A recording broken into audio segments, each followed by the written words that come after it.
A Mochi moment from Sadie, who writes, I'm not crying, you're crying. This is what I said during my first appointment with my physician at Mochi, because I didn't have to convince him I needed a GLP-1. He understood, and I felt supported, not judged. I came for the weight loss and stayed for the empathy. Thanks, Sadie. I'm Myra Ahmed, founder of Mochi Health. To find your Mochi moment, visit joinmochi.com. Sadie is a Mochi member compensated for her story. Taking on a DIY job around the house is the ultimate summer project. But if your DIY home security system is a beware of dog sign, when your real pet is Princess the cat, that's safe-ish. To be actually safe, help protect your home with a DIY system from ADT. It's easy to install and gives you virtual assistance from ADT's technical support team. Best of all, you can tell everyone in the neighborhood you set it up yourself. Don't settle for safe-ish this summer. DIY with ADT instead. Visit ADT.com to learn more.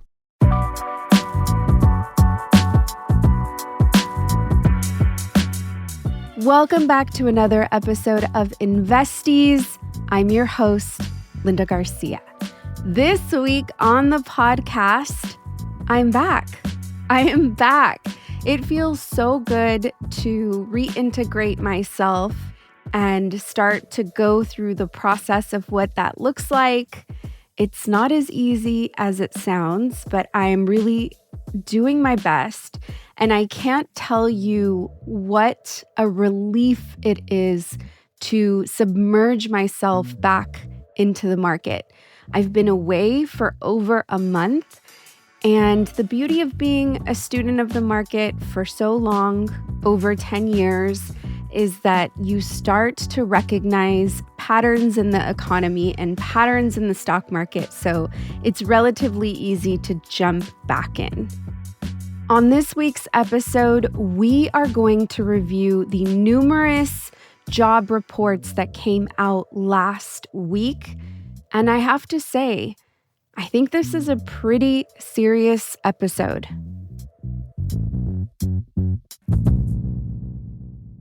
Before we get into the job reports numbers, let's go ahead and take a look at how the market performed for the week last week.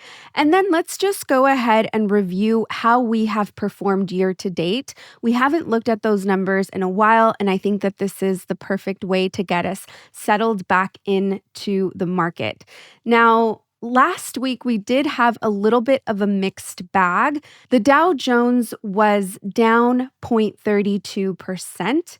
The S&P 500 was down 0.07%. And the NASDAQ was up 0.42%. I realize that those numbers feel pretty insignificant when it comes to the movement on the upside from the NASDAQ and the movement of the downside from the S&P and the Dow Jones. But please do not let those slight movements fool you.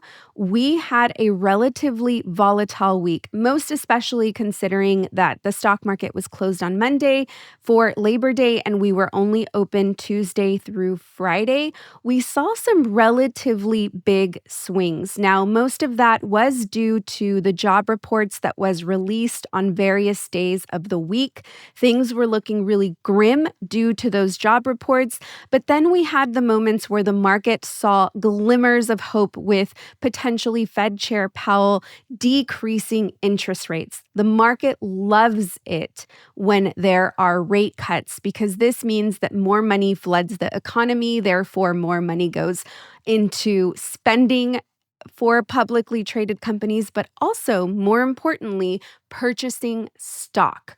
So we had those two significant catalysts that were creating volatility. And then I think what really saved the market this week from looking a lot worse was the tech giants.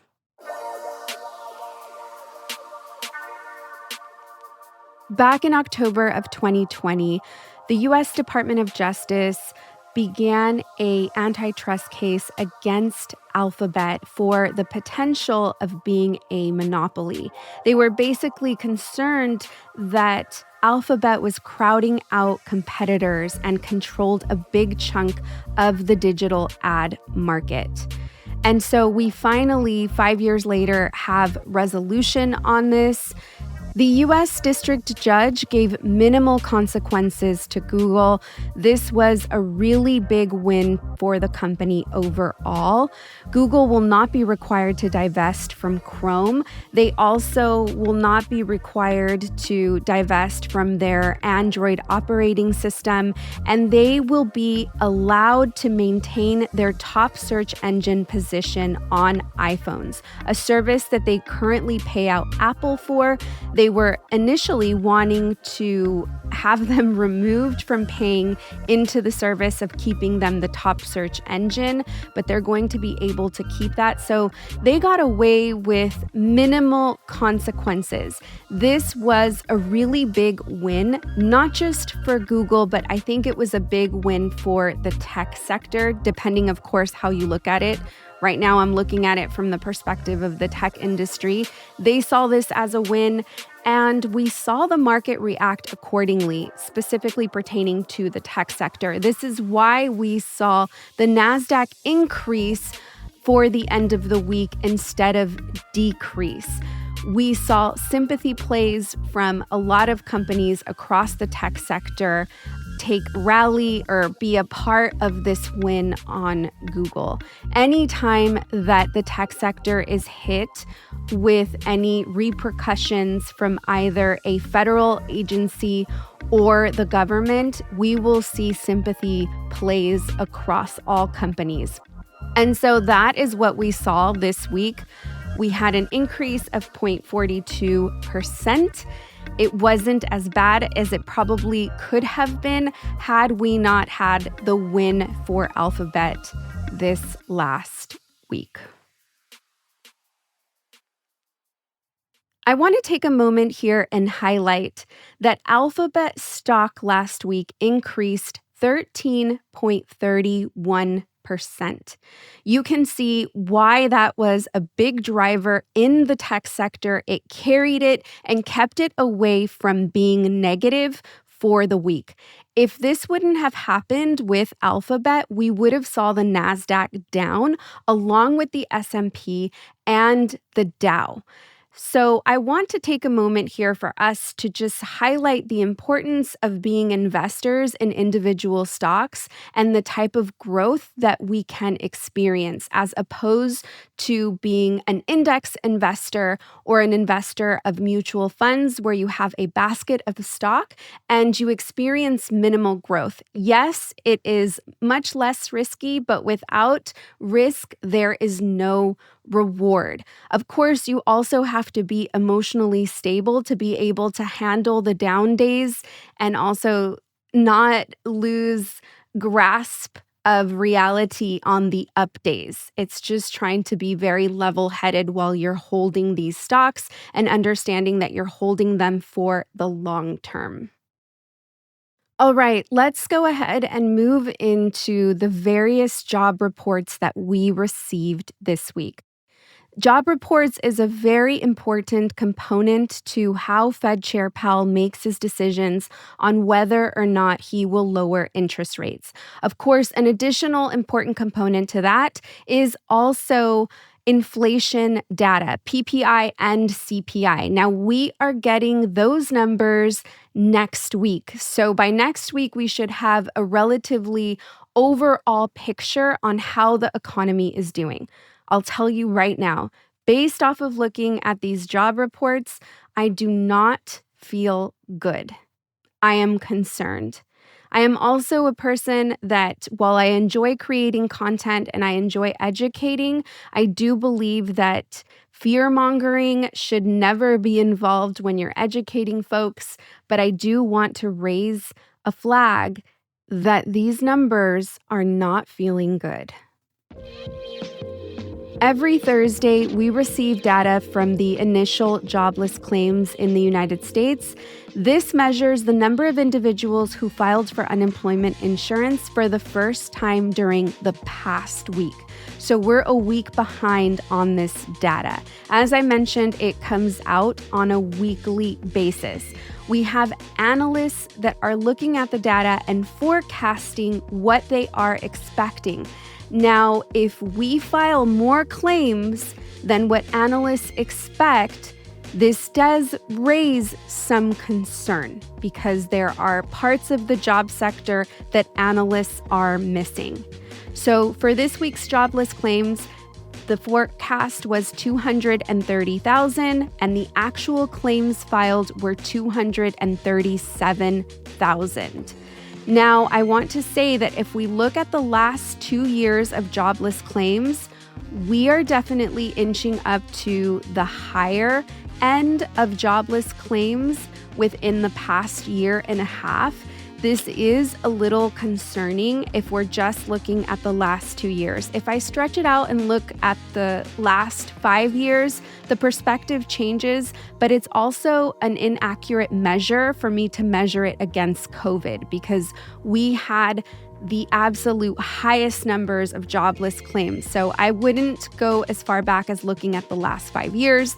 I'm looking at the last 2 years, and I do want to highlight that for 2025, these numbers do look a bit more concerning.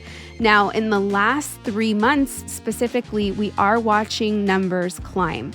Before I raise too much panic in this space, though, I would like to see at least a month's worth of data to completely anchor in my perspective and see if this is a cause for alarm. I still think it is too early, but I do want to highlight that this is definitely on the higher end and that our analysts missed the forecasts and we had 8,000 more jobless claims than they anticipated.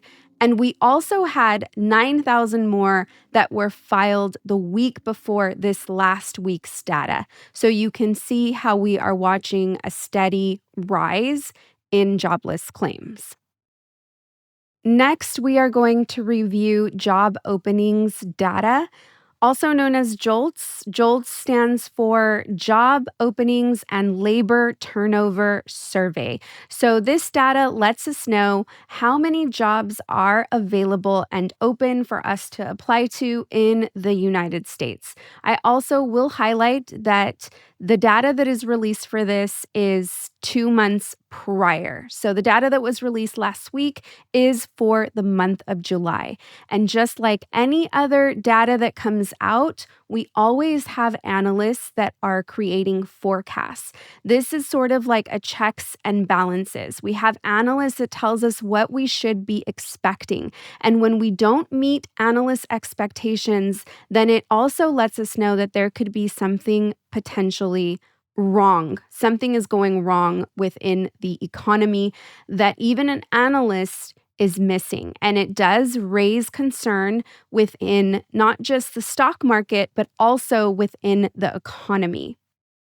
For the month of July, analysts were forecasting that we would have 7.3 million job openings available in the United States.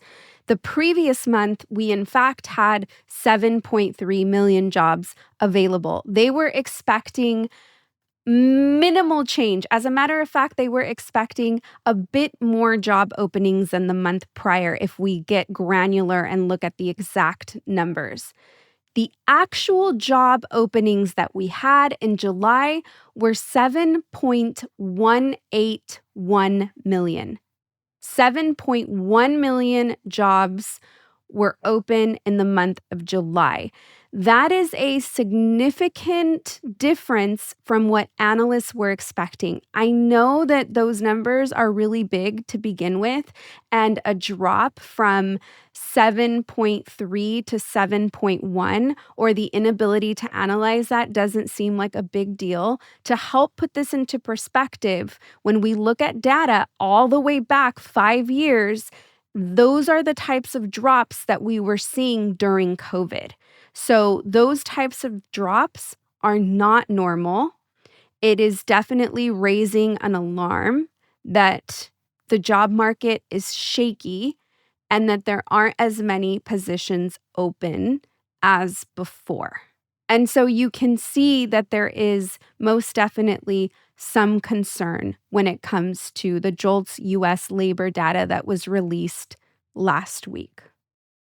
Stay with me, Investies. We still have a couple more reports to review. The next one is coming from the private sector. This is the ADP job reports from August. ADP stands for Automatic Data Processing. Some of you all may be very familiar with ADP. There are companies in the private sector that use ADP as a payroll processing and human services software. So your paychecks may say ADP, or your emails from your human services may say ADP. And these reports are compiled along with Stanford to create a private report from actual data and actual numbers from real companies. This is probably one of my most favorite reports because it definitely feels a lot more, I don't want to say accurate, but the way they gather data is different from the next report that we're going to be reviewing, which is very similar. It's just compiled by the Bureau of Labor and Statistics, which is a federal agency. I know I just threw a lot at you. We are looking at the August ADP job report, and it is going to tell us how much jobs increased or decreased in the private sector. Now, our analysts were anticipating that we would have 73,000 jobs that were going to increase in the private sector. What actually took place is that we had job growth of 54,000. That is a significant miss for our analysts and well below expectations. This is not good. And to put this into perspective, last month, for the month of July, we had 106,000 jobs increased in the private sector. So that's pretty much cut in half, which should definitely raise concerns. Now, from this report, we saw that most of the weakness was in trade, it was in transportation, and it was in utilities. Those were the top three losers. Right under that, we saw education and health services that took a record decline. Now, here we are with the last report. This is the biggest report. This is the report that Fed Chair Powell takes into consideration over the ADP report that I really like, over the jobless claims. I mean, of course, everything factors in, but this for him is the holy grail on helping to determine how we are doing in the United States when it comes to the number of people that are employed. This report is produced by the U.S. Bureau of Labor and Statistics. I do want to highlight that last month, Trump fired the commissioner, Dr. Erica McIntyre. She had 20 years of being a labor economist. She was highly respected in the sector. After revisions came out for last month's report, he immediately fired her. Now, I want to highlight that it is not uncommon for there to be revisions on these reports. In fact, it is uncommon for there not to be a revision. He didn't like the trajectory of where the numbers were headed. He felt that they were too low. And so this has been a highly anticipated report, given that it is not under the same commissioner. It is under a commissioner that was appointed by Trump. And so it was highly anticipated because we wanted to see if there would be some mass discrepancy from the trajectory that was taking place in months prior. As I mentioned earlier, the ADP report is essentially gathering the same type of information, just in different ways. They are both seeing how jobs increased or decreased for the month. I do prefer ADP in the way they are collecting data, as it's just straight data from the actual companies in the private sector. The way the government collects the data for the BLS report is surveys to some businesses and households to see how job creation is performing. Okay, here we go with the numbers. We were anticipating from analysts that job growth would be 75,000. That was the forecast from analysts. Are you guys ready for this? The actual numbers that came in were 22,000. That is a relatively significant drop from the previous month, which was 79,000 jobs that were created. So we dropped there. And of course, we completely missed the forecast at 75,000. And we're watching this significant drop that is taking place in the last year. And this is overall, of course, concerning. To help put this into perspective, for the month of June, we had 147,000 jobs that were created. For the month of May, there was 139,000. For the month of April, 177,000. For the month of March, 228,000. That was a significant increase from the month of February that came in at 151,000. So you can see that since the month of March, we have been just dropping from 228,000 to 22,000 jobs created for the month of August. I am concerned. I don't like to fearmonger, but I do think that this is important for us to pay attention to and assess. So let's pivot to how the stock market is processing this news. So you can see, based on all of these reports that came out, why there was so much volatility in the market. But we talked about a couple of catalysts. We had Alphabet come in with a cape to save the day, and we saw a bounce back in technology. And then we have the outlook of potentially seeing interest rates drop. Now, one of the reasons why Fed Chair Powell hasn't lowered interest rates is because we have had a relatively strong job market. But now that we don't have a strong job market, there is a strong possibility that he is now going to increase rates. In fact, the market is pricing that in. And so in pricing that in last week, we did not drop as far as we potentially could have dropped had the market not been anticipating interest rates to come down. Let me explain why the market likes for interest rates to drop. When interest rates drop, more people are inclined to borrow money. When there's more money, there is more liquidity.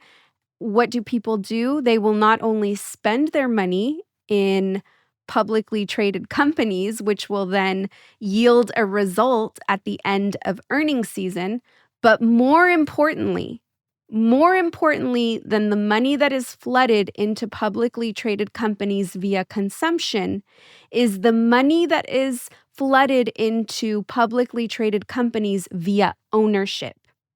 I am talking about the purchase of stock. And so this is one of the strongest catalysts, because when we purchase more stock, that is what drives the price of the stock to increase. And so what I can tell you today is that you most likely listen to this podcast because you invest in the stock market. So while I see the grim news of jobs, and we should all be concerned because it hurts our communities and it hurts our overall economy, in the short term, we will be rewarded by our investments in the stock market.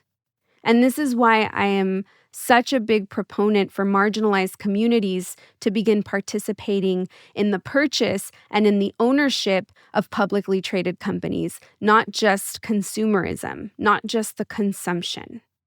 And so for us that are invested, I think we stand to see some pretty nice wins, most especially if Fed Chair Powell does lower interest rates.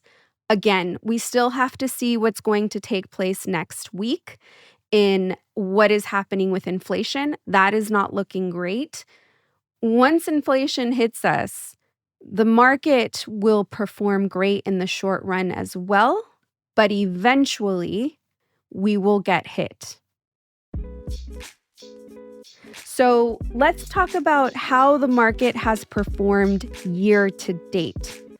Year to date, we're looking at the Dow has increased 7.10%. The S&P 500 has performed 10.44%, and the NASDAQ has performed 12.55%. Of course, all three of these numbers are to the upside. This is a very good increase in the market. I'm not going to lie, it's not the type of numbers we're used to. If you all have been listening to this podcast for a couple of years now, then you know that typically by now, the increase in the market is so much more. But on average, the market does increase anywhere from 8 to 10%. So we are still beating the average right now for the month of September. We're looking relatively good. Not as good as what we've been used to in these last couple of years, but we also have to remember that we did have a crash back in April, and that sort of reset the market, which we love crashes. We love buying into crashes. A lot of us are reaping the rewards if we did buy into some of those stocks that dropped tremendously during the month of April. And so this is the recap. I hope that you're encouraged to continue to pour money into your portfolio, slow and steady, continue investing. Make sure that you continue to educate yourself on what's taking place and how this is going to impact your portfolio.